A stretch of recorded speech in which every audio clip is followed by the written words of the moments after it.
Bangladesh India দুইটি test ম্যাচের দ্বিতীয় ম্যাচের চতুর্থ দিনের ব্যাটিং দেখলে আপনি একটু অবাক হতেই পারেন। তা নিয়ে হতাশ হওয়ার কোনোই কারণ আপনি যদি প্রথম ওপেনিংয়ের দিক তাকান তাহলে রোহিত শর্মা জয়সওয়াল মিলে যেভাবে ব্যাট করেছেন তাতে মনে করতেই পারেন এটা কোনো টি-20 ম্যাচের ফাইনাল।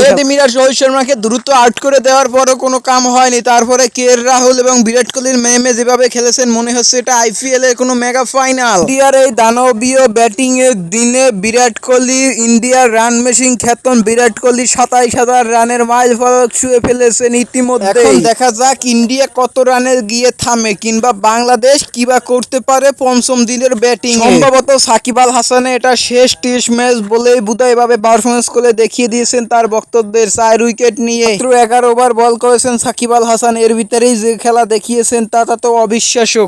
বাংলাদেশের একটা স্বস্তির জায়গা অবশ্যই দেখা যেতে পারে। মুমিনুল হকের যেভাবে ব্যাটিং করেছেন সেটা তো অবিশ্বাস্য। বাংলাদেশের সব উইকেট পড়ে যাওয়ার পরে মুমিনুল হক হাল ছাড়েননি, উইকেট ফেলাননি। তবে পঞ্চম দিনে বাংলাদেশের বড় চ্যালেঞ্জ হবে রোহিত শর্মা এবং বিরাট কোহলির দুইটি উইকেট দ্রুত নেওয়ার জন্যে। তবে বাংলাদেশের একটা স্বস্তির জায়গা অবশ্যই দেখা যেতে পারে। মেহেদী হাসানের যেভাবে কামব্যাক সেটা দেখে তো অবাক হয়ে গেছেন ধারাভাষ্যকার তামিম ইকবাল খানও।